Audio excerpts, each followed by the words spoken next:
કવિ સુરદાસજી મહાત્મા લખે આ બહુ જૂનું વર્ષો જૂનું ભજન છે અને આ મહિનામાં કૃષ્ણ પરમાત્માનો જન્મદિવસ આવતો હોય જન્માષ્ટમી એ અખિલ બ્રહ્માંડનો નાથ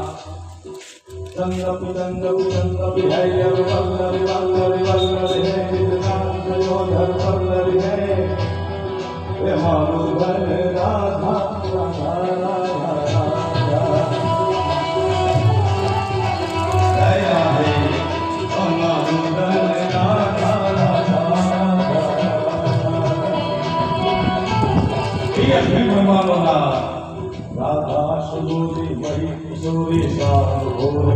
सारी यवमन राधा विक्रमाता श्याम माता श्री हरि અને આ શ્રાવણમાં કનૈયાને યાદ કરવો હોય તો શ્રાવણ દલવર છે સુંદર સર છે પાવન પર છે અંબર છે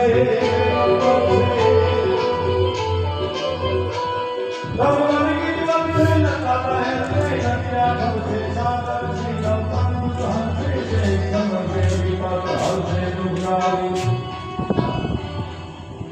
राधे जावे में बलियारी गोकुल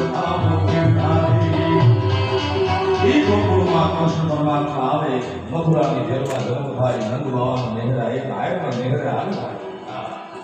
અને માતી જાણે હિમાલયના ખોપરામાં બેઠેલા આસુદોષ મહાદેવને થઈ જોયું કે કૃષ્ણ પરમાત્માનો જન્મ થઈ ચૂક્યો છે એના પ્રાણ સ્વરૂપમાં દર્શન કરવા જાવું છે જોગી વિચાર કરશે શંકર ભોલેનાથ કે જાવું તો કઈ રીતે જાવું આ ભજન શું કહેવા માંગે છે એ તમને સમજાવું નવી પેઢીને થોડું સમજાવવું પડશે શું કરતા હોય શું શું સમજતા હોય હા આ પેઢીનું કાંઈ નક્કી નથી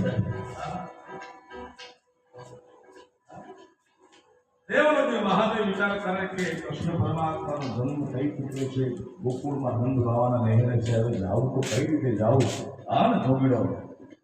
એક સાધુનો વેશ ધરીને આવે છે હા અંગ વિભૂતિ કરે જઈએ જઈએ શેષ નાગ લિપટાયો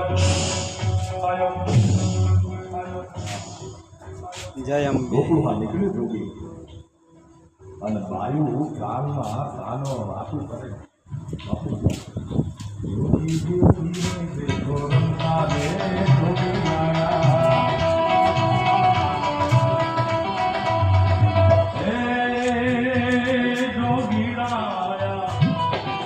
આવો જોગી ગોકુળની બાયુએ કોઈથી જોયો નતો આપણે નથી જોયો પછી ગોકુળમાં તો ક્યાંથી જોયો યાર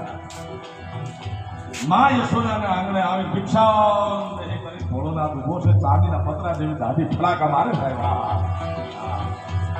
કલ્પના તો